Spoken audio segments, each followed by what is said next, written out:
Cordial saludo. Entremos en materia. El propósito de esta presentación va orientada fundamentalmente a que tenemos que insistir desde el punto de vista pedagógico, orientador, con el estudio programático del texto constitucional. Toda razón, bueno, de que estamos finalizando el 2024 y tenemos un arco de tiempo hasta el 2031 para generar pues todo ese proceso de formación.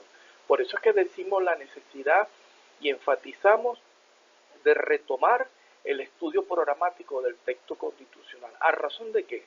A razón de consolidar la revolución socialista bolivariana y su Estado bolivariano, precisamente con la participación protagónica del pueblo. Además, la unidad cívico-militar policial y el amor protector pues, de los pueblos del mundo para poder consolidar pues, este proceso, ya que es la esperanza en el mundo. De manera pues que aquí tenemos ese compromiso y vamos a orientar pues, de una manera pedagógica el abordaje de este interesante tema como es el estudio programático del texto constitucional. Habla para ustedes el doctor Gaspar Velázquez Morillo. Bien, cordial saludo. Entremos en materia. El propósito de esta presentación va orientada fundamentalmente a que tenemos que insistir desde el punto de vista pedagógico, orientador, con el estudio programático del texto constitucional.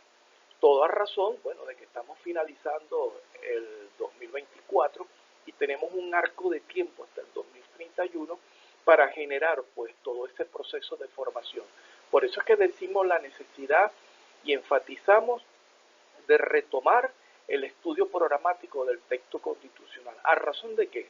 A razón de consolidar la revolución socialista bolivariana y su Estado bolivariano, precisamente con la participación protagónica del pueblo. Además, la unidad cívico-militar policial y el amor protector pues, de los pueblos del mundo para poder consolidar pues, este proceso, ya que es la esperanza en el mundo. De manera pues que aquí tenemos ese compromiso y vamos a orientar pues, de una manera pedagógica el abordaje de este interesante tema como es el estudio programático del texto constitucional. Habla para ustedes el doctor Gaspar Velázquez Morillo.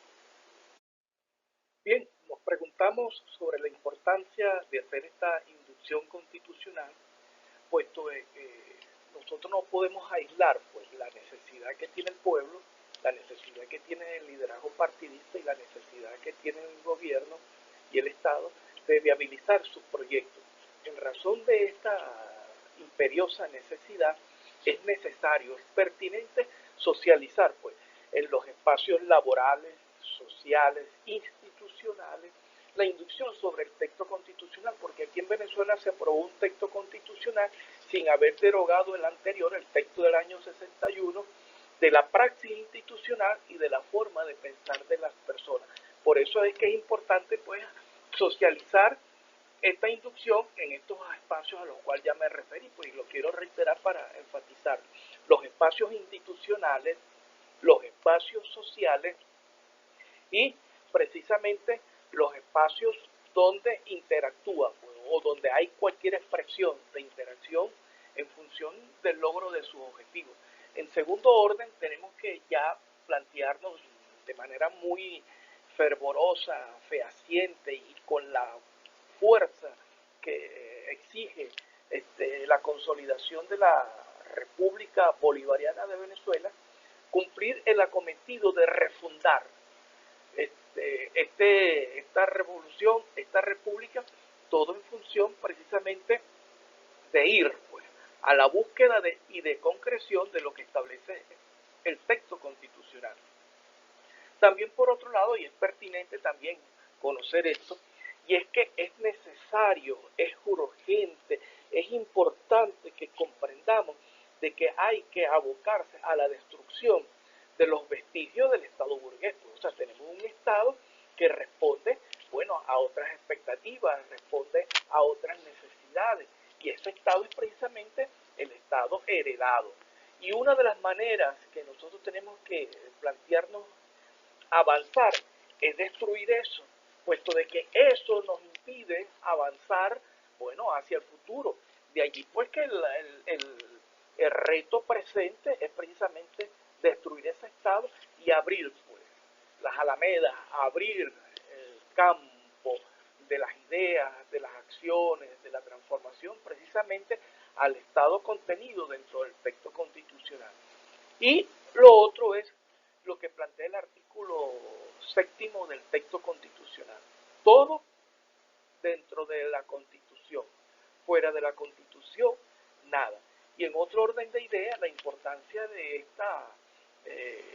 esta inducción es inmunizarnos contra cualquier adversidad, contra cualquier vicisitud, todo entendiendo de que el propósito de la contraparte, de la contrarrevolución, es precisamente colocarle palos a la carreta para impedir, pues, digamos, el avance, el desarrollo de este proceso inédito, que se está dando en el mundo y que todas las naciones del mundo tienen sus ojos puestos dentro de lo que es este proceso. De manera pues que sobre nosotros hay un cúmulo de esperanza y que la intención no es decepcionar, sino por el contrario, enfatizar y tener la confianza de la viabilidad de este proyecto.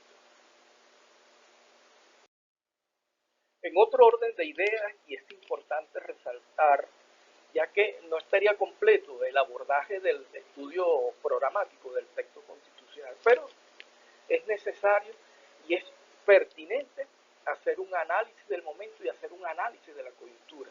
Es decir, cuáles son las características que se presentan en este momento a nivel del partido, a nivel de la sociedad, a nivel de las Fuerzas Armadas, a nivel de las fuerzas económicas, a nivel del poder popular, en fin, hacer una caracterización integral de esto. Y por eso es importante que a la par que se hace esto, hacer un estudio de la coyuntura tanto a nivel nacional como a nivel internacional, es decir, cuál es el tránsito que estamos en este momento realizando en el mundo.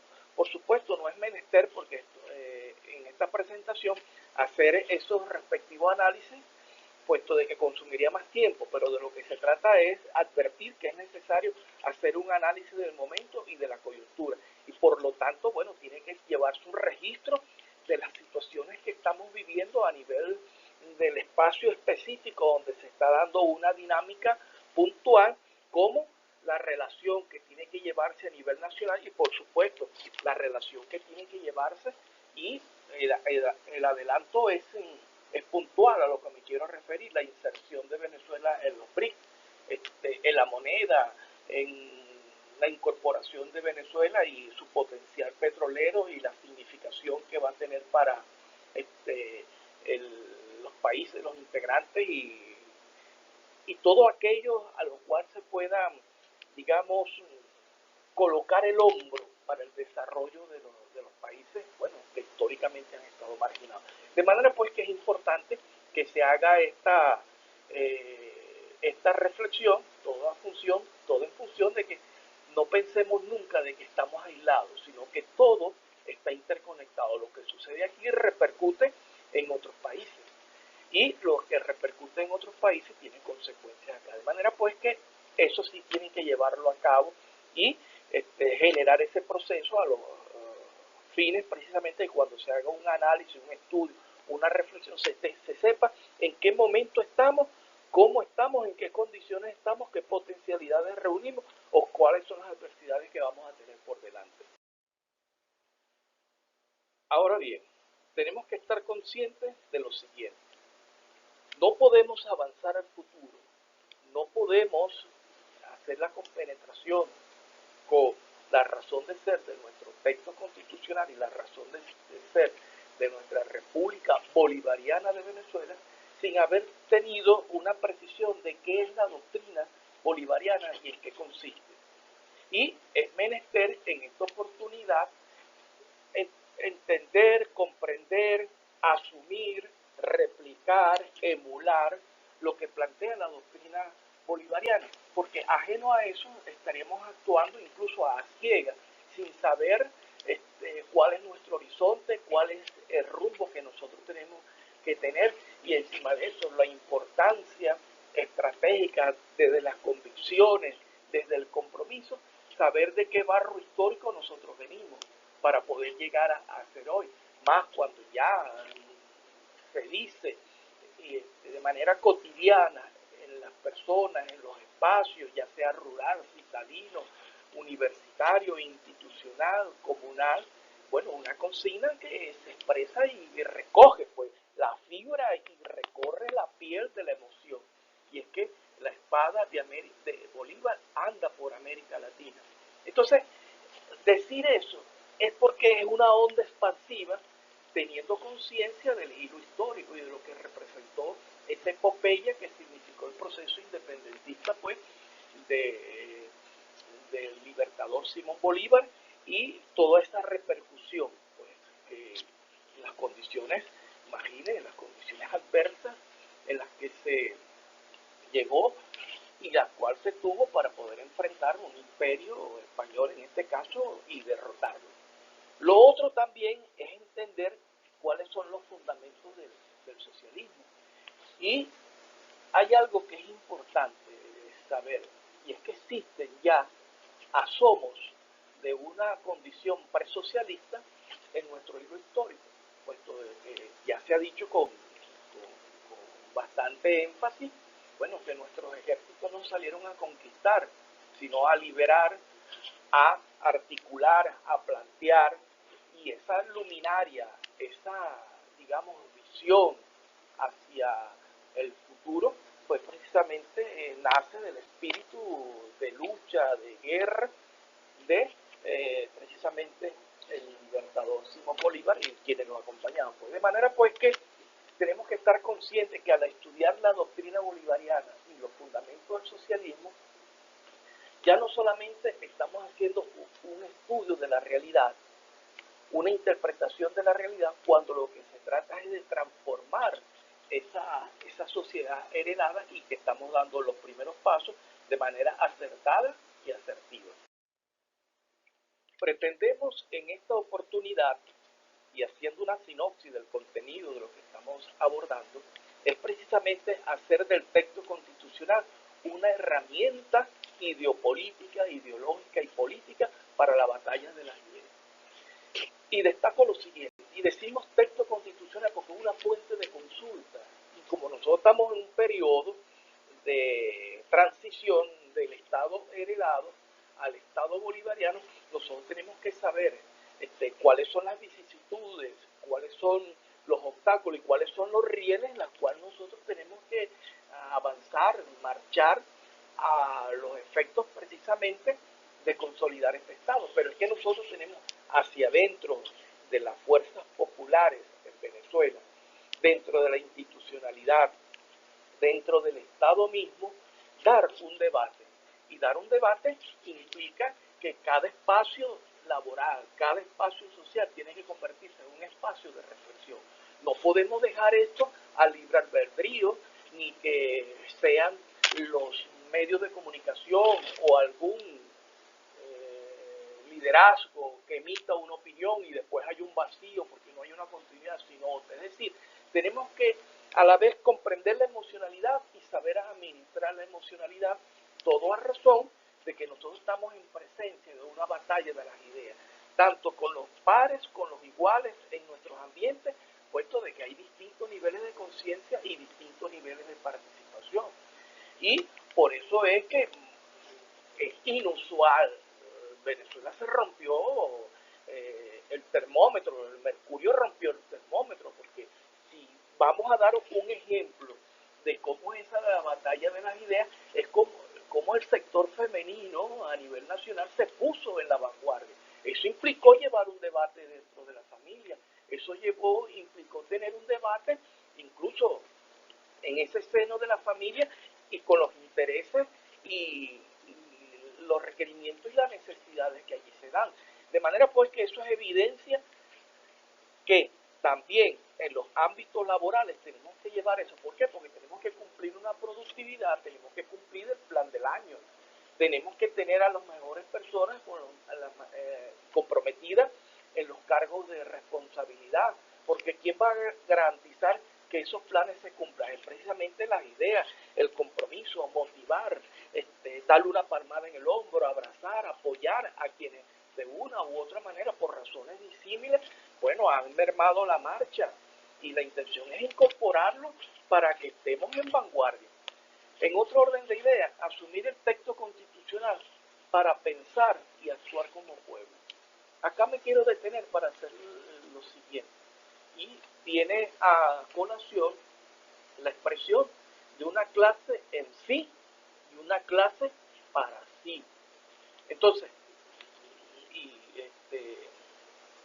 es duro decirlo, pero hay veces que hay sectores populares, incluso históricamente han sido excluidos, marginados, golpeados por las políticas pues, que han implementado los gobiernos de un pasado y que hoy en día, bueno, se está cumpliendo una agenda social, se está cumpliendo una inversión social, pero bueno, el tamaño de la deuda de los pasivos con la población venezolana, bueno, son de un tamaño considerable.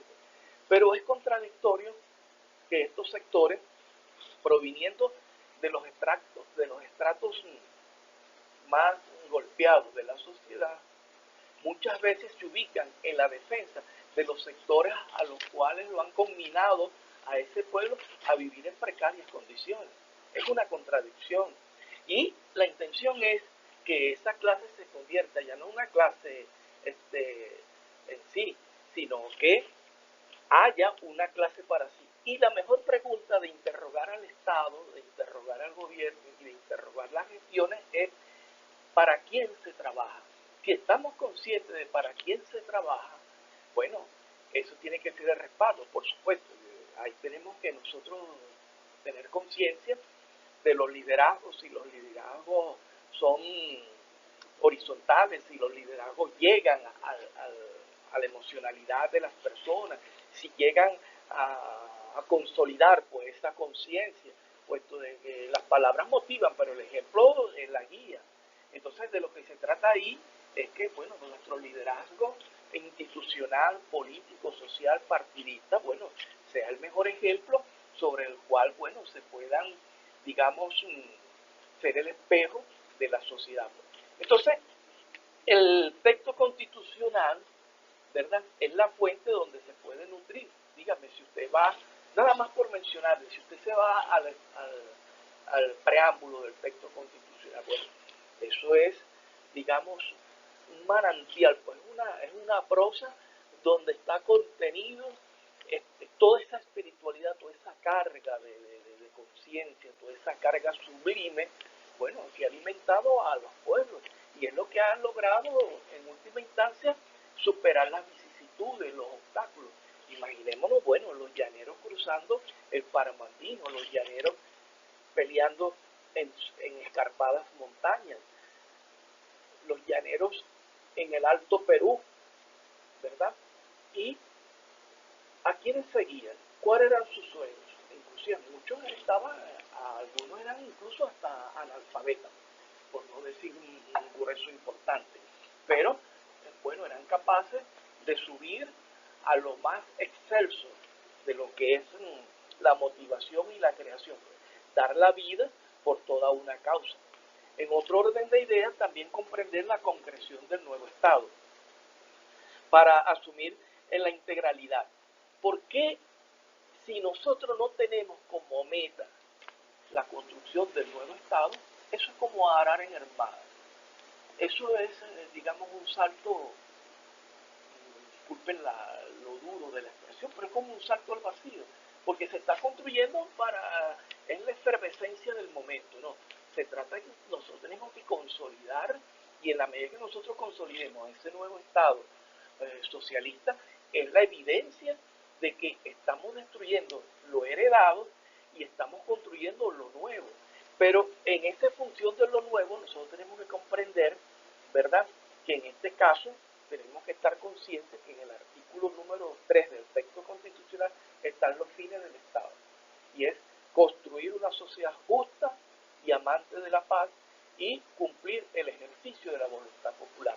Eso es subversivo y eso no tiene parangón y por lo tanto lo nuestro tenemos que llevarlo precisamente a entender que lo que estamos haciendo con esta reflexión trasciende el hecho histórico, trasciende lo político, trasciende a otras naciones y trasciende el Estado heredado, y es una referencia para los pueblos del mundo que sí es posible desde la fuerza interna, desde el corazón, desde la conciencia, desde la sensibilidad, desde la emocionalidad, llevar a cabo un proceso de transformación social que sea pues el hilo conductor de las luchas históricas de nuestros pueblos.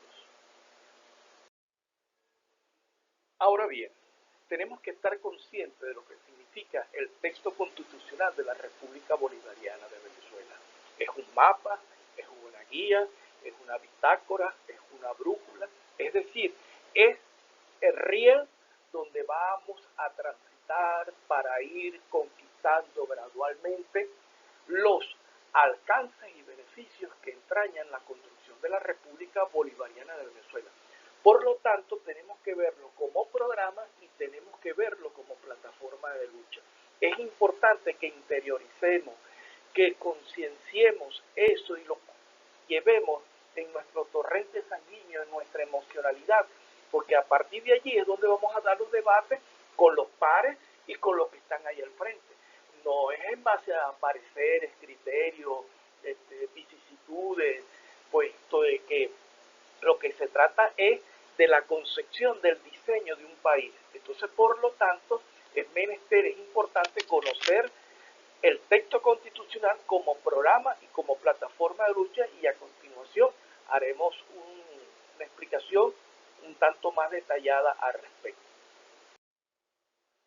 Bien, nos interrogábamos sobre qué es el programa. Y en ese sentido, tenemos que decir que dentro del texto constitucional está concebido, está diseñado el país al cual nosotros aspiramos, está diseñado el Estado, está diseñada la sociedad. Entonces, ¿cómo podemos entender el texto constitucional? Lo podemos entender como el programa. ¿Y qué es el programa? Es lo que se aspira y por lo que se lucha. Cuando hablamos de lo que se aspira, es ese diseño, esa, digamos, condición, esa esperanza pues, de construir un país, ¿verdad? Donde todos y cada uno de nosotros, cada una de las compañeras, podamos de una u otra manera, ¿verdad? Con los conglomerados sociales que existen en el país, ¿verdad? Tener ese país por el cual se va a luchar. Y estas son expresiones que vienen del hecho histórico. Lo otro también es interrogarnos cuál es el programa de la Revolución Socialista Bolivariana. En ese sentido, tenemos que decir que es el texto constitucional, ¿verdad? El programa de la Revolución Socialista Bolivariana. Ahí está diseñado un país y, como quiero insistir, ese es el tema de debate con nuestros pares y con los quienes están allá al frente, porque tenemos que convencer con la vía de los hechos a quienes son nuestros pares, a quienes están en nuestro espacio y coinciden, empatizamos. Entonces, si tenemos allá el diseño del país, vamos a avanzar en conjunto, vamos a marchar abrazados, engarzados, uniendo fuerzas para construir eso. Entonces, ¿qué se plantea con cristalizar en ese programa? Bueno, lo que se aspira y por lo que se lucha.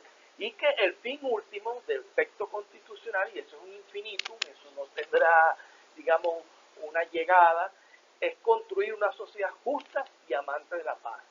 ¿Por qué digo que es un infinito? Porque da el caso de que nunca vamos a llegar allá, porque eso se refleja que cada día que la sociedad avanza y la conciencia de las personas avanza, mayores son sus exigencias, y habrán luego otras exigencias, una sobre otra, y en esa misma medida nos vamos autoexigiendo nosotros, vamos exigiendo a la sociedad, vamos exigiendo al Estado, y en esa misma medida nosotros nos vamos escalando. Es un escalamiento de conciencia, de compromiso, y como reitero, pudiéramos decir como fin último, es construir una sociedad justa y amante de la paz. Eso decimos, ¿cuál es esa sociedad?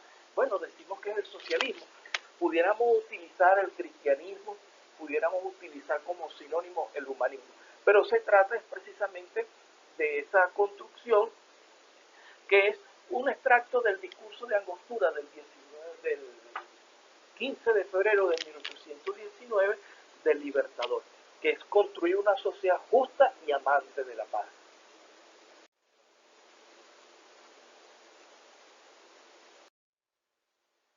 Bien, llegamos a una de las referencias más importantes de lo que es nuestro texto constitucional, nuestra república.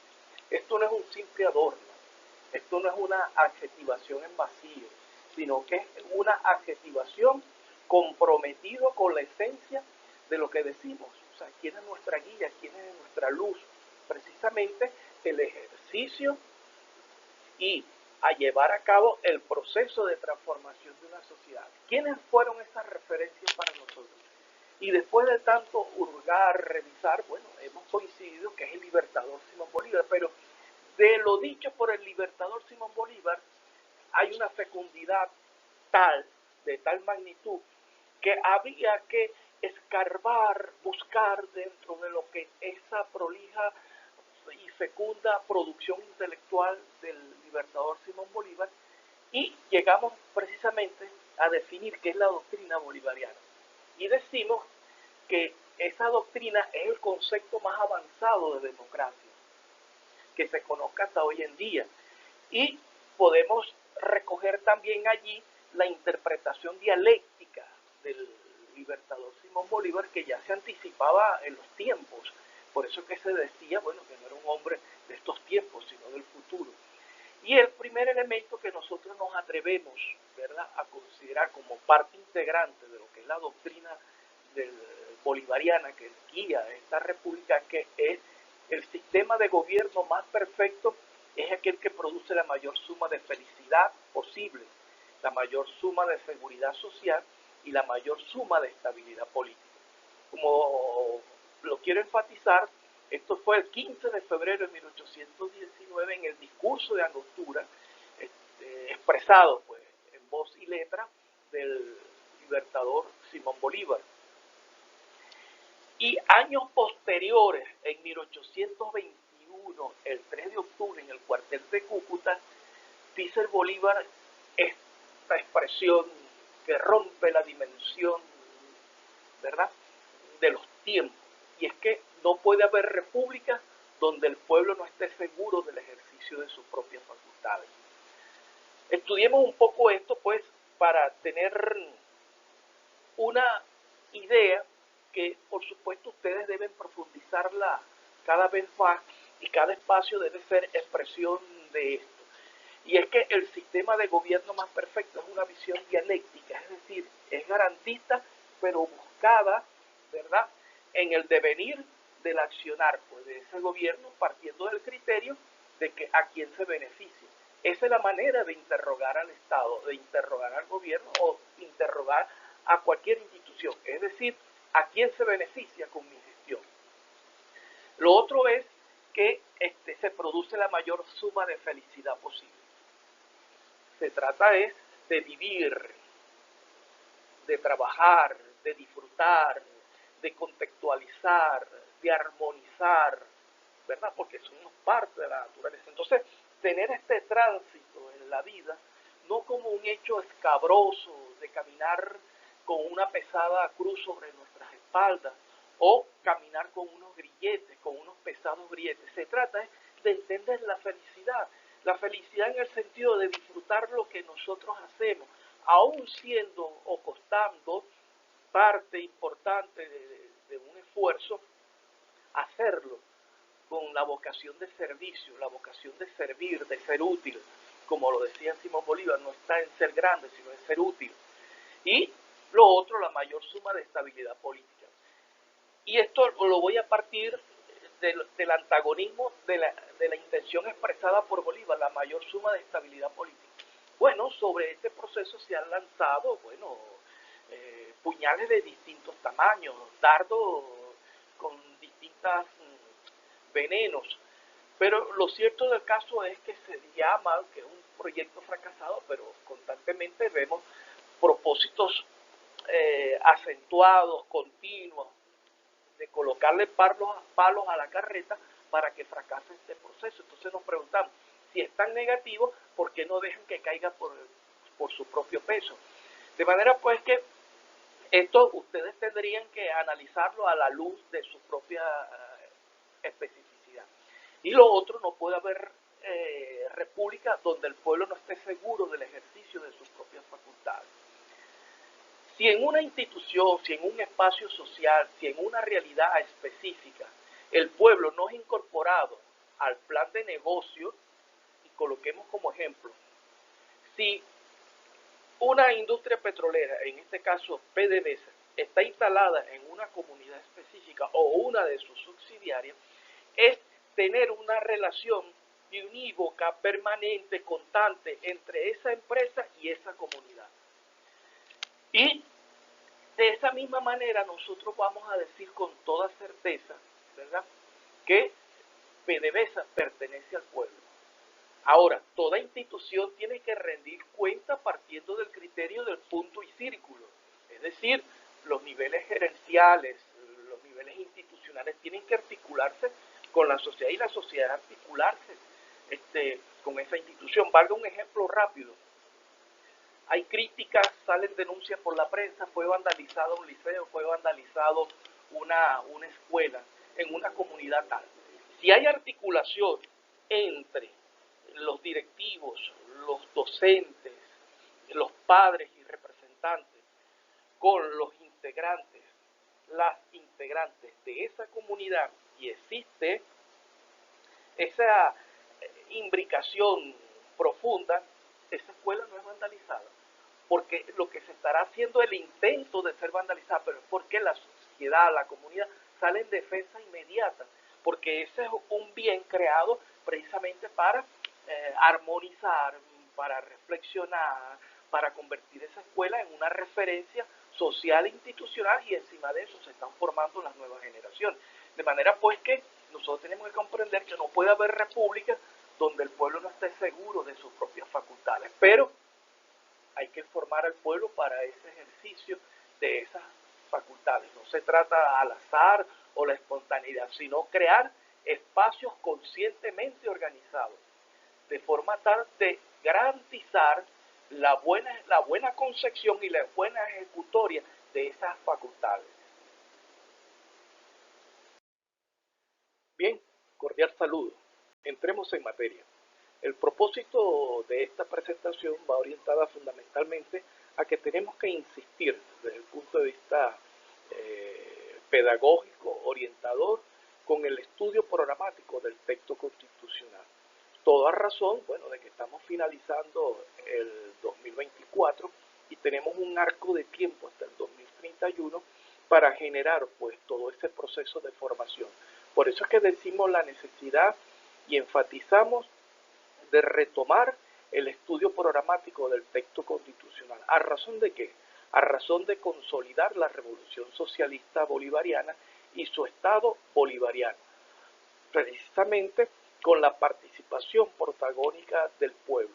Además, la unidad cívico-militar policial y el amor protector pues, de los pueblos del mundo para poder consolidar pues, este proceso, ya que es la esperanza en el mundo. De manera pues que aquí tenemos ese compromiso y vamos a orientar pues, de una manera pedagógica el abordaje de este interesante tema como es el estudio programático del texto constitucional. Habla para ustedes el doctor Gaspar Velázquez Morillo. Bien, ahora vamos a transitar hacia el preámbulo del texto constitucional. Abordar el preámbulo del texto constitucional por lo que entraña esa prosa a la cual nos habíamos referido, incluso con elementos muy sublimes, muy excelsos de la espiritualidad y de lo que debe impulsar a ese escalonamiento de alcanzar esas sociedades o esa sociedad que soñamos, que aspiramos y por la cual luchamos. Eso no quita la necesidad, la imperiosa necesidad de estudiar a conciencia la exposición de motivos del texto constitucional. Entendamos por la exposición de motivos la filosofía de ese texto y la filosofía de la concepción del derecho que se asume para construir una sociedad determinada. En este caso, hay una conjunción entre la exposición de motivos y el preámbulo. El preámbulo viene a ser pues la síntesis de ese maceramiento de todo lo expuesto en la exposición de motivos. Y para que ustedes vean lo excelso y sublime que entraña esta exposición y que le debemos pues al poeta Gustavo Pereira. Preámbulo. El pueblo de Venezuela, en ejercicio de sus poderes creadores e invocando la protección de Dios, el ejemplo histórico de nuestro libertador Simón Bolívar y el heroísmo y sacrificio de nuestros antepasados aborígenes y de los precursores y forjadores de una patria libre y soberana, con el fin supremo de refundar la República para establecer una sociedad democrática, participativa y protagónica, multiétnica y pluricultural en un estado de justicia federal y descentralizado, que consolide los valores de la libertad, la independencia, la paz, la solidaridad y el bien común, la integridad territorial, la convivencia y el imperio de la ley para esta y las futuras generaciones. Asegura el derecho a la vida, al trabajo, a la cultura, a la educación, a la justicia social y a la igualdad sin discriminación ni subordinación alguna. Continuamos en el preámbulo del texto constitucional, que promueva la cooperación pacífica entre las naciones e impulse y consolide la integración latinoamericana de acuerdo con el principio de no intervención y autodeterminación de los pueblos, la garantía universal e indivisible de los derechos humanos, la democratización de la sociedad internacional, el desarme nuclear, el equilibrio ecológico y los bienes jurídicos ambientales como patrimonio común e irrenunciable de la humanidad, en ejercicio de su poder originario representado por la Asamblea Nacional Constituyente mediante el voto y en referendo democrático decreta la siguiente Constitución. Título 1, Principios fundamentales. Bien, tienen ustedes que desgranar todo lo atinente al preámbulo del texto constitucional a los efectos de enriquecerlo y enriquecerse de todo lo que allí, de las prolijas ideas que allí se presentan. Entremos en materia con respecto ya al texto constitucional y nos vamos al título 1, principios fundamentales, es decir, son los principios fundantes, es donde se eleva todo el andamiaje, toda esta estructura de lo que es la República Bolivariana de Venezuela. Artículo 1. La República Bolivariana de Venezuela es irrevocablemente libre e independiente y fundamenta su patrimonio moral y sus valores de libertad, igualdad, justicia y paz internacional en la doctrina de Simón Bolívar, el Libertador. Son derechos irrenunciables de la nación la independencia, la libertad, la soberanía, la inmunidad y la integridad territorial y la autodeterminación nacional. Desgranemos un poco esto y cuando decimos la República Bolivariana es irrevocablemente libre e independiente. Es decir, no entra a ninguna consideración ni a una actitud blandengue o una actitud plastilina, sino que la República Bolivariana de Venezuela se planta allí precisamente y no entra en negociación alguna su condición de ser libre e independiente. Añadido a eso, y como vemos en el mismo texto constitucional, fundamenta su patrimonio moral y sus valores de libertad en la igualdad, en la justicia y en la paz internacional. Es decir, es la manera de garantizar, ¿verdad?, que esta dimensión planetaria esté en función precisamente de la libertad, la igualdad, la justicia y la paz internacional. ¿Y dónde se basa eso? Se basa precisamente en la doctrina de Simón Bolívar el Libertador, que habíamos leído anteriormente y que refrescamos.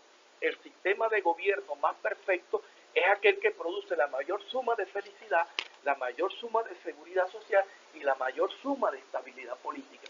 De manera pues que allí hay un cimiento donde se eleva toda esta estructura de lo que es la República Bolivariana de Venezuela. Es decir, que no venimos del azar ni la buena intención, sino que venimos de nuestro hilo histórico. Son derechos irrenunciables de la nación y no los sometemos a consideración alguna. La independencia, la libertad, la soberanía, la inmunidad y la integridad territorial y la autodeterminación nacional. Es decir, nosotros planteamos que en el caso de que haya diferencia dentro de nuestra república entre quienes aquí vivimos, ese problema lo solventamos nosotros, lo solventamos las y los venezolanos y tenemos la autodeterminación nacional. De manera pues que allí se ratifica una vez más esos principios, esos valores a los cuales nosotros hacemos alusión. Continuamos. Artículo número 2. Venezuela se constituye en un Estado democrático y social de derecho y de justicia, que propugna como valores superiores de su ordenamiento jurídico y de su actuación la vida, la libertad, la justicia, la igualdad, la solidaridad, la democracia, la responsabilidad social y en general la preeminencia de los derechos humanos, la ética y el pluralismo político. Extraigamos de ahí algunos elementos que son importantes y que luego ustedes lograrán complementar en los otros elementos que constituyen o variables que constituyen el contenido del artículo número 2. Venezuela se constituye en un Estado. Ese Estado tiene unas características específicas porque está consustanciado con la concepción de la República que plantea la doctrina bolivariana. Y es un Estado democrático, social, de derecho y de justicia. Y entonces nosotros nos vamos por encima de lo que es el concepto clásico de Estado que hemos heredado. Porque el concepto clásico que hemos heredado es población, territorio y administración, la administración pública. Nosotros nos vamos por encima de ese dimensionamiento heredado de la cultura europea y concebimos el Estado como un Estado democrático, ya lo definimos, no estamos buscando ni estamos hurgando entre lo que es su estructura, buscar la frase a la hora de dirimir cualquier controversia nacional o interna, no, sino que ya lo expresamos, un Estado democrático y social, es decir, se fundamenta en estos dos elementos basados en Estado democrático, social, de derecho y de justicia. Es decir, si bien heredamos población, territorio y administración, nosotros planteamos que es un Estado de democrático, social, de derecho y de justicia. Es decir, que colocamos es de derecho y es de justicia. El Estado es precisamente para lograr la convivencia, no para que alguien, ¿verdad? Como establece el sistema capitalista, alguien prevalido de su condición, de su estatus, de su condición social, su condición de clase, bueno, apabulle a los demás sectores que ahí hacen vida, y eso es lo que nosotros hemos tenido sobre nuestras espaldas. Y que ese Estado democrático, social, de derecho y de justicia propugna como valores superiores de su ordenamiento jurídico, es decir, tiene que estar contemplado dentro del articulado, dentro de la concepción de ese derecho, y por eso es que se expresa en la exposición de motivos, y allí queda expresado, ¿verdad?, la vida, el derecho a la vida, el derecho a la libertad, el derecho a la justicia, ¿verdad?, la igualdad, la solidaridad, la democracia, la responsabilidad social que tenemos. O sea, no es solamente el accionar de que lo que haga el gobierno del Estado, es que hacemos nosotros también. Nosotros no solamente podemos ser receptores, sino también nosotros tenemos que ver qué aportamos, ¿verdad?, en función del aporte social colectivo y de conciencia, y donde esté, ¿verdad?, consagrados los derechos humanos. Y cuando hablamos de derechos humanos, está pluralizado, es decir, son colectivos, y esté basado fundamentalmente en la ética y en el pluralismo político, es decir, son aceptadas nuevas tesis siempre que esté orientada precisamente a resarcir y a exaltar ese Estado democrático, social, de derecho y de justicia. tenemos el artículo 3. Este ya por adelantado le digo que tiene un carácter subversivo, que si lo estudiamos a profundidad pudiéramos, digamos, no solamente examinar el Estado del gobierno, sino examinarnos nosotros mismos. Veamos, el Estado tiene como fines esenciales la defensa y el desarrollo de la persona y el respeto a su dignidad, el ejercicio democrático de la voluntad popular, la construcción de una sociedad justa y amante de la paz, la promoción de la prosperidad y bienestar del pueblo y la garantía del cumplimiento de los principios, derechos y deberes reconocidos y consagrados en esta Constitución. La educación y el trabajo son los procesos fundamentales para alcanzar dichos fines. Desagreguemos en partes fundamentales de allí, por supuesto, ustedes tratarán de complementar y profundizar.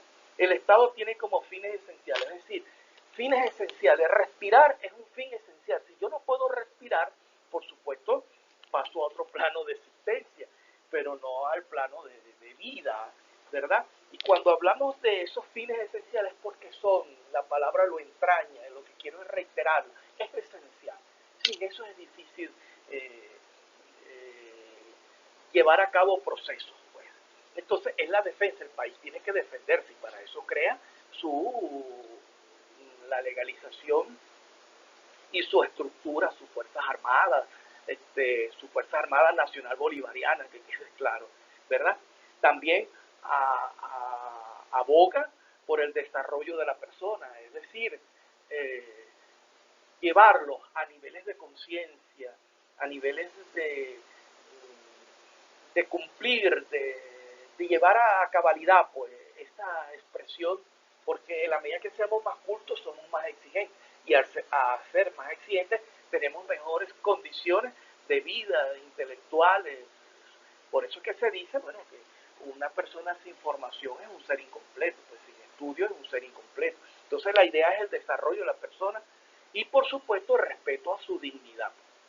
El ejercicio democrático de la voluntad popular es allí el carácter subversivo, no es el ejercicio de la voluntad del país, de las clases sociales, no, es el ejercicio democrático de la voluntad popular, es decir, tiene primacía en las tomas de decisiones el beneficio y la voluntad popular. Por eso es que decíamos temprano, cuando interrogamos al Estado, es para quién se trabaja y a quién se beneficia. La construcción de una sociedad justa y amante de la paz, esto es textual del discurso de Angostura, al cual habíamos hecho referencia, del 15 de febrero de 1819. La promoción de la prosperidad y bienestar del pueblo. Es decir, cuando nosotros hablamos del Banco del Desarrollo de la Mujer, cuando hablamos de los emprendimientos, es decir, hacer la motivación de que la persona no sea un factor, a veces se le acuña a la suerte, a algo fortuito, a una simple casualidad. No, no, no, es que el Estado, ¿verdad?, está encomendado, tiene esa responsabilidad de crear las mejores condiciones de vida para la población. Por lo tanto, tiene que ser promover la prosperidad, estar nosotros pendientes de nuestros pares, de nuestros compañeros, de nuestras compañeras, bueno, y nosotros ser motivos de ejemplo y ser motivos de que la sociedad alcance esas mejores condiciones de vida. Y por supuesto, bueno, decimos la promoción de la prosperidad y bienestar del pueblo. Y lo otro, la garantía del cumplimiento de los principios, derechos y deberes reconocidos y consagrados en esta Constitución. Ahora, ¿cómo logro eso? Entonces, el mismo artículo 3 me dice, bueno, yo veo, y yo le pregunto al artículo 3, yo veo todo eso muy excelso, y es cierto, pero entonces, ¿cómo lo consigo? Y el mismo artículo 3 me responde, la educación y el trabajo son los procesos fundamentales para alcanzar dicho fin. Es decir, ya lo había dicho, o sea, un pueblo con educación es un pueblo culto. Y en el trabajo es donde se interactúa y se desarrollan los procesos más sublimes de conciencia y se alcanza el conocimiento y la profundidad de ese conocimiento para desentrañar en los procesos productivos cómo se hace la transformación y cómo se alcanza el desarrollo del país. De manera pues que aquí nosotros tenemos visualizado la importancia y la razón de ser de ese Estado. Cordial saludo. Entremos en materia.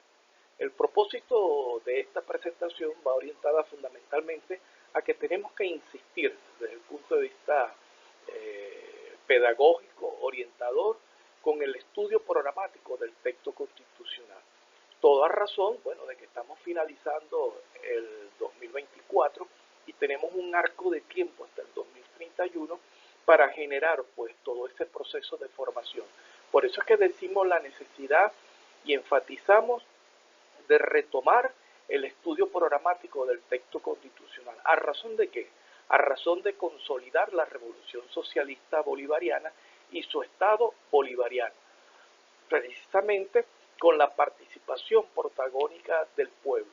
Además, la unidad cívico-militar policial y el amor protector pues, de los pueblos del mundo para poder consolidar pues, este proceso, ya que es la esperanza en el mundo. De manera pues que aquí tenemos ese compromiso y vamos a orientar pues, de una manera pedagógica el abordaje de este interesante tema como es el estudio programático del texto constitucional. Habla para ustedes el doctor Gaspar Velázquez Morillo. Continuamos con el artículo número 4. La República Bolivariana de Venezuela es un Estado federal descentralizado en los términos consagrados en esta Constitución y se rige por los principios de integridad territorial, cooperación, solidaridad, concurrencia y corresponsabilidad. Si decimos que es un Estado federal descentralizado en los términos consagrados en esta Constitución porque se especifican las condiciones, el elemento normativo bajo el cual nosotros concebimos la República Bolivariana de Venezuela. Por lo tanto, tenemos ese principio de integridad territorial, la cooperación interinstitucional, la cooperación de la sociedad. Tenemos que educarnos bajo el principio de la solidaridad, es decir, colocarnos en los zapatos de otras personas, desarrollar ese elemento sublime que se alberga en nuestra condición humana. La concurrencia porque hay competencias concurrentes y competencias delegadas en la sociedad, y la corresponsabilidad porque todos tenemos que coadyuvar al desarrollo del país, de manera pues que ya nadie quede excluido en esto. Y Venezuela ha dado pruebas fehacientes, no solamente hacia su país, hacia su territorio, sino que ha estado también pues presta al gobierno, la revolución, a ser útil, a servir a otros pueblos, a otras naciones, que por las exigencias de cualquier fenómeno sobrevenido, hacemos actos de solidaridad, porque bueno, decimos que la solidaridad es la ternura de los pueblos. Artículo número 5, un artículo emblemático, un artículo subversivo y un artículo que entraña, bueno, en quién recae el poder. Veamos. La soberanía reside intransferiblemente en el pueblo, quien la ejerce directamente en la forma prevista en esta Constitución y en la ley. Es indirectamente mediante el sufragio por los órganos que ejercen el poder público. Los órganos del Estado emanan de la soberanía popular y a ellos están sometidos. La soberanía, eso es un término que ha traído polémica y este proceso revolucionario la toma, la enaltece y exhorta al cumplimiento de ella. Y por eso es que, bueno, esta revolución, este proceso lleva a cabo casi ya 31, 32 procesos electorales y es una manera de educar al pueblo pues, en el ejercicio de su soberanía. Y es la manera como el pueblo va a llevar a cabo ese proceso de transición del Estado heredado, paternalista, cuyo límite era la participación, más no el protagonismo, mientras que nosotros acá hablamos de una sociedad justa, amante de la paz, donde el ejercicio de la voluntad popular y donde está la participación protagónica del pueblo. Eso no puede estar separado, porque si usted dice participación se queda en la concepción social cristiana o socialdemócrata. Usted tiene que decir participación protagónica y cae con esa expresión dentro de la concepción de lo que es la República Bolivariana de Venezuela. Ahora vean ustedes a continuación lo subversivo que implica esto. Los órganos del Estado emanan de la soberanía popular y a ella están sometidos. Quiere decir que cualquier instancia, cualquier expresión, por eso es que se le coloca Ministerio de Poder Popular para tal o cual función, para cual o tal tarea, ¿verdad? Del Estado, por supuesto. Ahora, los órganos del Estado, todo ese andamiaje, toda esa estructura emana de la soberanía popular y a ellas están sometidos. Es decir, por eso que se habla del punto y círculo, por eso que se habla de trabajar y articularse con la sociedad, con las comunas, con las comunidades, con los circuitos comunales, de forma tal de que sea precisamente el pueblo ejerza esa soberanía y estén imbricados con las instituciones que ahí se dan. Ya eso, al tenerse conciencia de eso, ya se puede hablar, pues, permítanme el término de territorio liberado, porque se habla de la construcción del socialismo en los espacios donde hay mayor nivel de conciencia, donde hay mayor nivel de participación y, por supuesto, el nivel de soberanía y educación, porque la educación es importante. Formarse, estar al día en los acontecimientos, en lo que plantea el texto constitucional, en el análisis de coyuntura, en el análisis de los momentos, de manera pues que esta es expresión de los niveles de conciencia que adquiere una sociedad. Avanzamos. Vamos ahora al artículo número 6, que a la letra dice, o dicta, la Constitución, el texto constitucional dicta, las constituciones dictan. Artículo número 6. El gobierno de la República Bolivariana de Venezuela y de las entidades políticas que las componen es y será siempre democrático, participativo, electivo, descentralizado, alternativo, responsable, pluralista y de mandato revocable. Venezuela, en este caso, bueno, hizo los primeros referendos revocatorios en el mundo. Rompió el paradigma, rompió la inaccesibilidad que tiene ese Estado, que se blinda, que impide que surjan nuevas ideas. Y aquí en Venezuela se ratificó de nuevo al presidente Hugo Rafael Chávez Frías.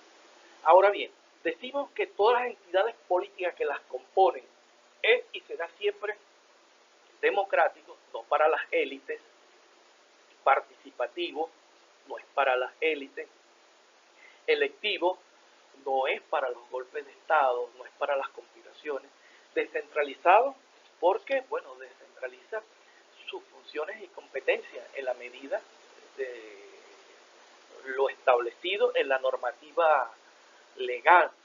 Es alternativo, es responsable, es pluralista y, como ya por donde empecé, que es lo último, de mandato revocable.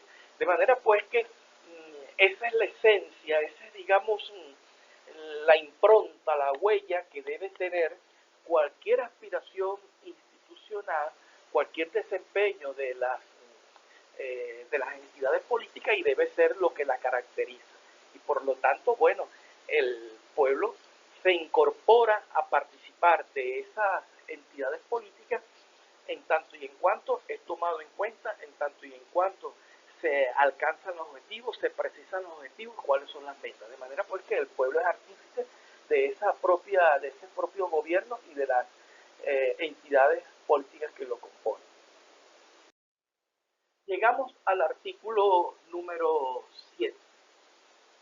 Y es un artículo que, al igual que los que hemos leído, tienen un carácter subversivo, un carácter transformador, y distante y lejos de aquella expresión que avinagraba la vida a cualquiera. Y es que se decía, se acata, pero no se cumple. En este caso nosotros queremos plantear, ¿verdad?, que la Constitución entraña dentro de su propia razón de ser, dentro de su propia fundamentación filosófica, espiritual, jurídica, constitucional, y a la letra dicta lo siguiente: la Constitución es la norma suprema y el fundamento del ordenamiento jurídico. Todas las personas y los órganos que ejercen el poder público están sujetos a esta Constitución. Eso pudiéramos llevarlo a una expresión sencilla, gráfica, que recoge e inclusive, por decirlo de alguna manera, abrevia la explicación, pero ustedes en este caso, quienes estén ahora, en este momento, en esta, digamos, conferencia o clase o dinámica o interacción, como ustedes lo puedan interpretar, puedan profundizar en este artículo a la luz de su realidad específica y de los elementos que ustedes quieran resaltar, pero la Constitución es la norma suprema, de manera pues que dentro de la Constitución todo, fuera de la Constitución nada. Ya allí es el condicionamiento fundamental y, digamos, es lo supremo de lo que sustenta el ordenamiento jurídico que entraña pues el texto constitucional de la República Bolivariana de Venezuela. Damos un salto en el contenido del texto constitucional, escalamos y llegamos al capítulo cuarto, referido a los derechos políticos y del referendo popular, sección primera de los derechos políticos. Damos este salto todo en función de que estamos buscando pues dar la explicación de la participación protagónica del pueblo. Y en ese sentido, bueno, nos vamos al artículo número 62 que dicta la letra. Todos los ciudadanos y ciudadanas tienen el derecho de participar libremente en los asuntos públicos, directamente o por medio de sus representantes elegidos o elegidas. Graben esto, de este primer párrafo, tienen el derecho, todos los ciudadanos y ciudadanas. Continuamos. La participación del pueblo en la formación, ejecución y control de la gestión pública es el medio necesario para lograr el protagonismo que garantice su completo desarrollo, tanto individual como colectivo. Es obligación del Estado y deber de la sociedad facilitar la generación de las condiciones más favorables para su práctica. Es decir, si lo leemos detalladamente, todos los ciudadanos y ciudadanas tienen el derecho de participar libremente en los asuntos públicos, ¿verdad? Salvo de que haya procesos electorales intermediados por ese proceso, ¿verdad? Pero tienen el derecho de opinar, de sugerir, de proponer, de considerar, de estimar y hacer llegar cuáles son sus criterios, cuáles son sus proyectos, cuáles son sus iniciativas. Y eso es lo que se está haciendo ahora con los proyectos comunales. La participación del pueblo en la formación y ejecución y control de la gestión pública. Pero es también, además de la gestión pública, es la manera de hacer políticas públicas. Es decir, hacer propuestas, planteamientos, y como el pueblo es parte del Estado, el Estado, bueno, genera sus propios mecanismos para financiar, aprobar proyectos, pero donde el pueblo sea el protagonista. De manera pues que todo eso sea un proceso de aprendizaje donde el pueblo aprenda a gobernar, porque la esencia de este artículo y del artículo 3 y del artículo 5 es enseñar al pueblo a gobernar, de manera tal pues que sea capaz de generar su autogobierno, sea capaz de generar conciencia, tanto en lo metodológico, en la planificación, en el análisis de coyuntura, en el análisis del momento, en estudiar los planes de desarrollo tanto comunal o de los circuitos comunales, parroquiales, municipales, estadales. Y por eso es que allí surgen lo que son los consejos de planificación de políticas públicas. Es obligación del Estado, o sea, el Estado, el funcionariado, el Estado, las instituciones, están en la obligación de generar ese proceso, viabilizarlo y crear las condiciones más favorables para su práctica. Por lo tanto, tiene que haber inducción y tiene que haber procesos de formación. Esos procesos, bueno, solamente medianamente se cumplen en algunas instituciones porque, bueno, en toda institución tienen que hacer la agenda programática anual o lo que se llama el POA, la planificación que tiene que llevar a cabo las instituciones, y en este caso, bueno, está extrapolado a la sociedad, pero el pueblo tiene que autogobernarse, aprender a autogobernarse, a formarse para hacer, en el caso de las instituciones, en el plan operativo anual, o sea, tener metas, tener objetivos. Bueno, todos tienen que apuntarse a cuáles son las metas para este mes, para el trimestre, para el cuatrimestre, para el semestre, de manera pues que no se esté danzando como una maraca sin palo y no saber pues cuáles son los objetivos, las metas, las submetas que hay que lograr en un tiempo determinado. Entonces tiene que haber correlación, el trabajo, el estudio, los, digamos, el reconocimiento, y eso va a entrañar, bueno,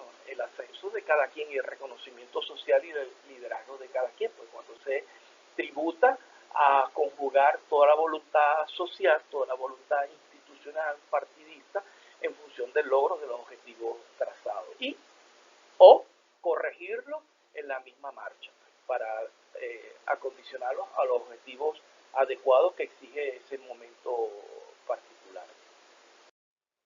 Bien, damos un salto y llegamos al título 6 del sistema socioeconómico, capítulo 1.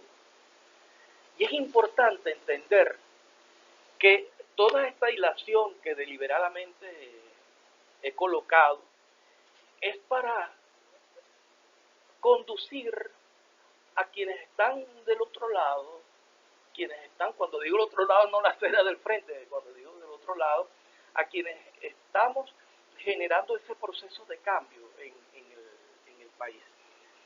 De manera pues que acá nadie puede autoexcluirse, ser excluido, sino que la intención es que cada quien pueda ser partícipe, protagónico de este proceso.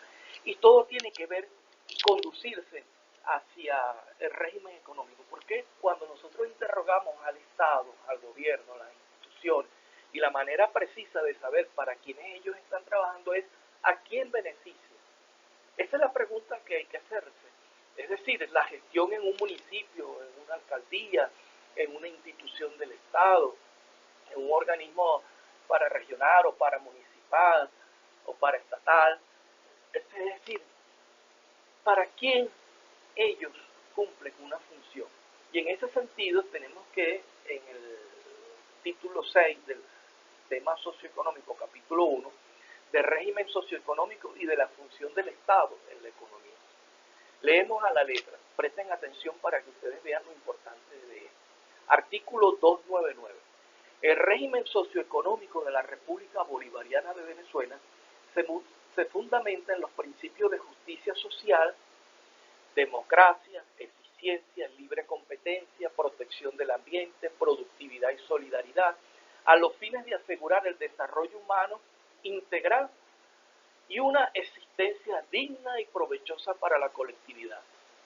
El Estado, conjuntamente con la iniciativa privada, promoverá el desarrollo armónico de la economía nacional con el fin de generar fuentes de trabajo, alto valor agregado nacional, elevar el nivel de vida de la población y fortalecer la soberanía económica del país, garantizando la seguridad jurídica, la solidez, dinamismo, sustentabilidad, permanencia y equidad en el crecimiento de la economía para, ahí viene la oración subordinada, para lograr una justa distribución de la riqueza mediante una planificación estratégica, participativa, protagónica y de consulta abierta.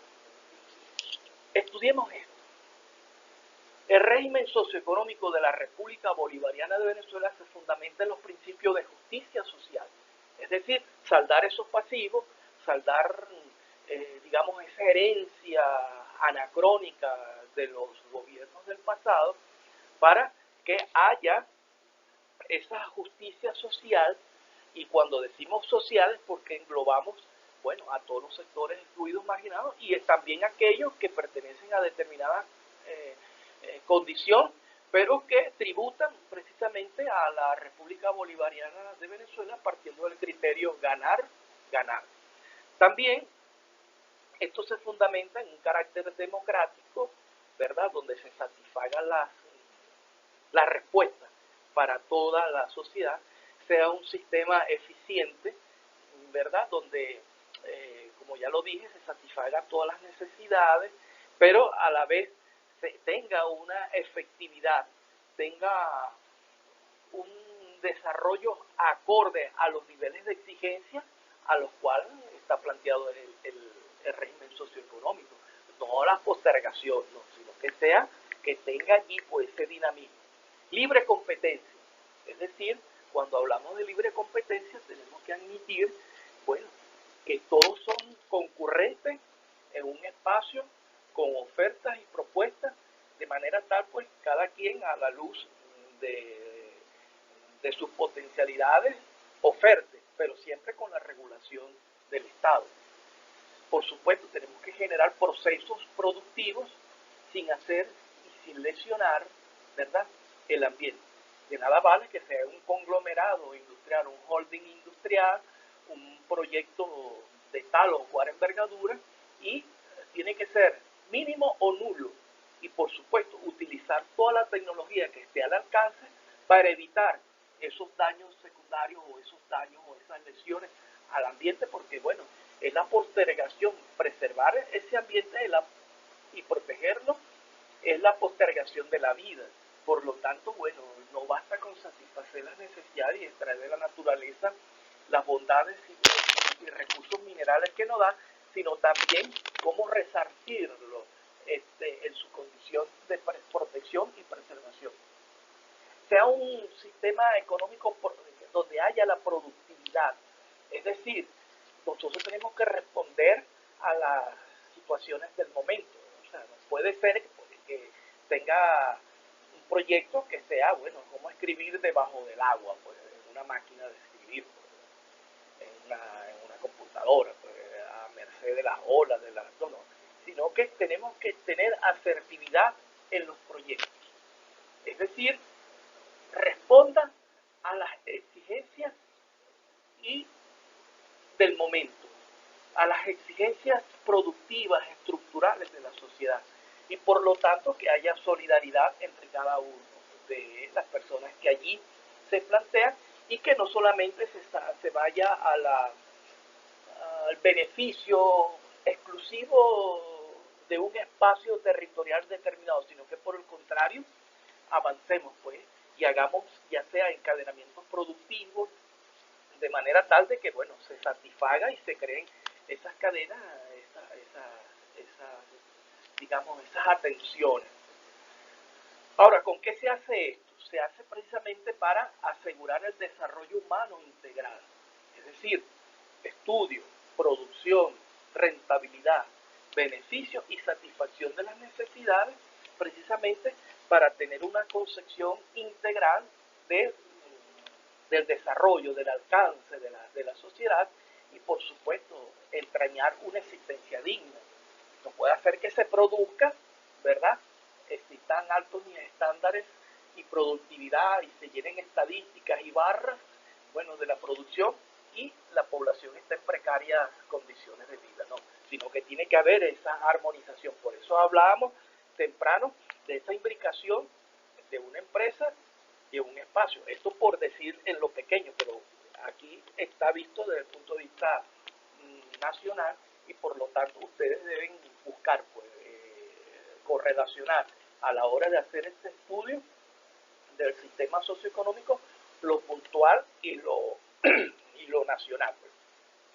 Ahora, el Estado promoverá conjuntamente con la iniciativa privada, no somos excluyentes, no estamos diciendo de que las empresas privadas no tienen cabida, claro que tienen cabida acá, y este es un país, en este país cabemos todos, y en este país no se está excluyendo, marginando, ni se está, digamos, viendo dentro de un planteamiento peyorativo, despectivo, a quienes, bueno, a la luz de su trabajo, de su esfuerzo, de su quehacer, bueno, pueda emprender y tener su iniciativa privada, ya sea a una escala modesta, mediana o grandes empresarios y sectores bancarios, que bueno, ya no es ningún secreto, bueno, como en este proceso los sectores que más nutridos beneficios han obtenido precisamente el sector bancario. Y bueno, la intención es que también ellos retribuyan a la sociedad los beneficios que han alcanzado en función, bueno, de sus iniciativas, este, digamos, empresariales o sus iniciativas financieras, pues. Entonces, conjuntamente, el Estado, conjuntamente con la iniciativa privada, promoverá, ¿verdad?, el desarrollo armónico de la economía nacional. Por eso el exhorto, ¿verdad?, el Estado aporta y aportan los sectores privados. De manera pues que en la medida que avance el país y tenga un desarrollo, todos somos beneficiados, no solamente un sector, ¿verdad? Y, y el propósito de toda iniciativa es generar fuentes de trabajo. Es decir, no nos abocamos a fórmulas donde, bueno, tenga la primacía la tecnología y excluya. Entonces ese es un debate que nosotros tenemos que ver y tenemos que analizar, pues no estamos negando la tecnología, tampoco estamos aplaudiendo la exclusión, sino cómo armonizar esto. Y ejemplos de esto tenemos en el sector bancario, ya equipos tecnológicos sustituyen personas, y eso tenemos que estudiarlo, tenemos que analizarlo, de manera pues que todo en su debida dimensión.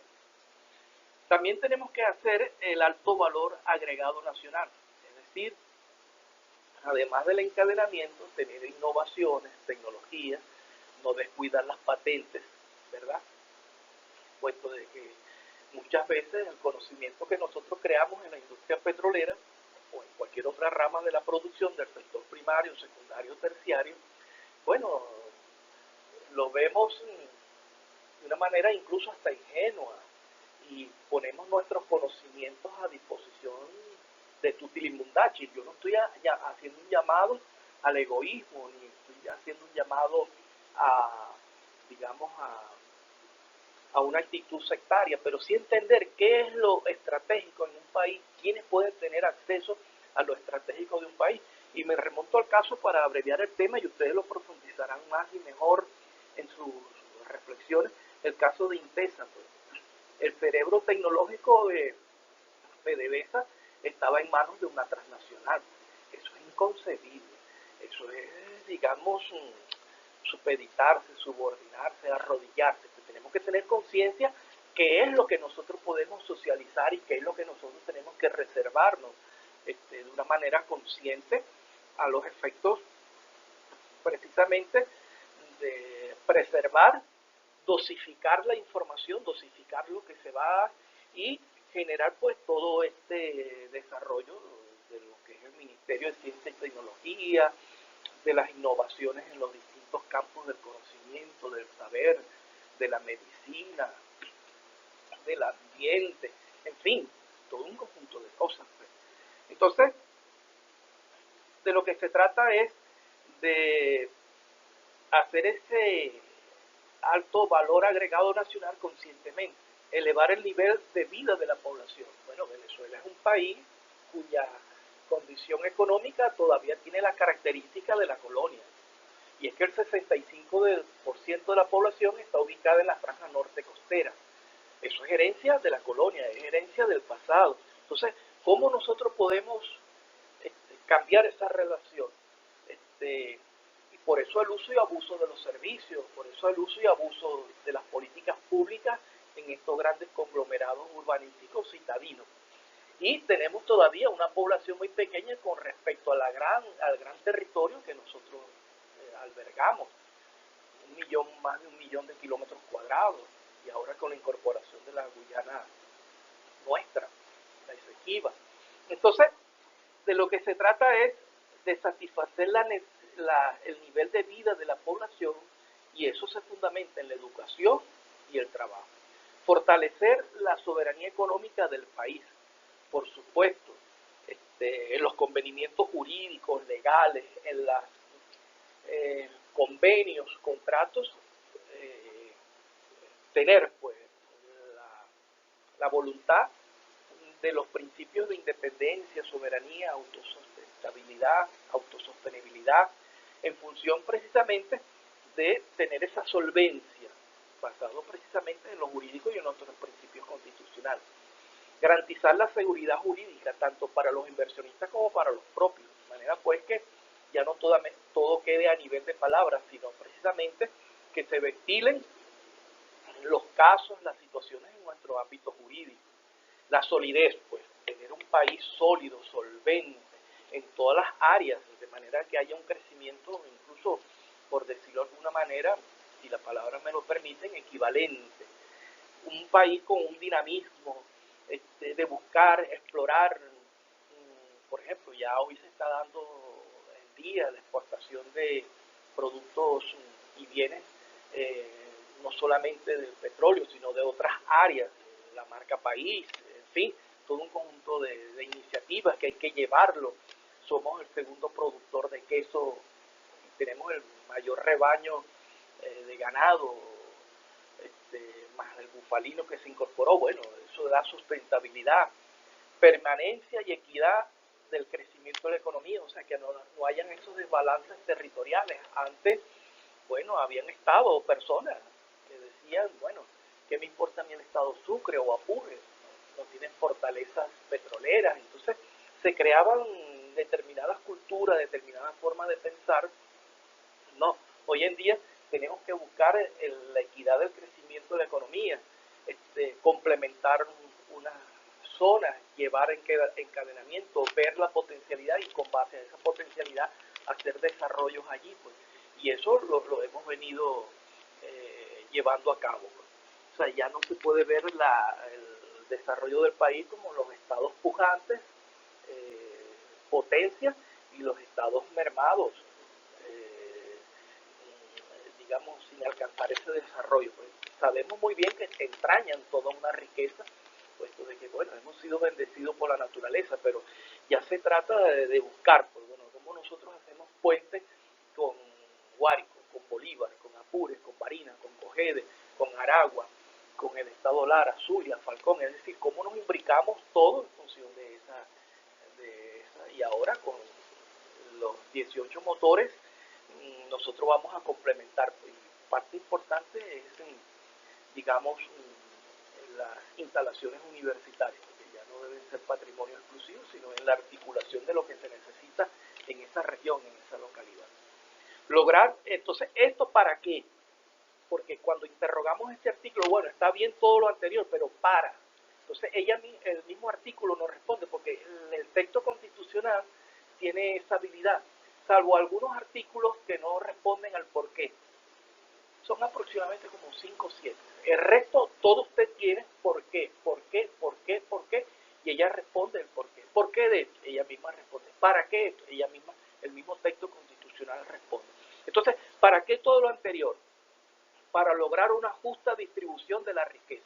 Es decir, ya todo lo que he venido desgranando anteriormente, es decir, no hacer esos desequilibrios, sino que haya una justa distribución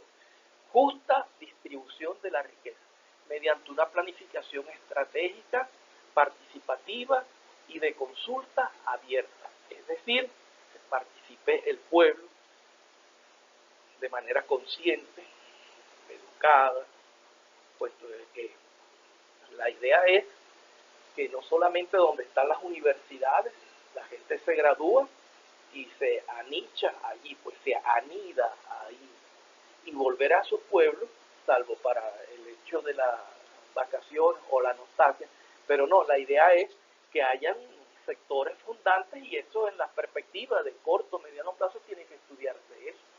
Ya aquí habían iniciativas para lograr esos equilibrios territoriales, y será en esa misma medida que nosotros vamos a consolidarnos como potencia. Y bueno, entre los proyectos incluso está conectarnos por vía fluvial con otros países vecinos, por vía aérea, por vía terrestre, por las venas de asfalto, pues, que interconectan toda la... Esa misma medida nosotros vamos acercándonos al potencial que entraña todo este proyecto, toda esta propuesta, pues, contenida en nuestro texto constitucional, de manera pues que ustedes lo profundizarán con más y mejor. De manera pues que aquí estamos ante esta situación que si lo llevamos a lo pequeño, bueno, tenemos que ver la comuna, consejo comunal, los circuitos comunales, y ver cómo se dan estas dinámicas que generen digamos, puentes emocionales, físicos, espirituales, independientemente, bueno, que se conserve la cultura, las tradiciones de cada espacio territorial, pero desde el punto de vista de la armonización, pues, del desarrollo en el país.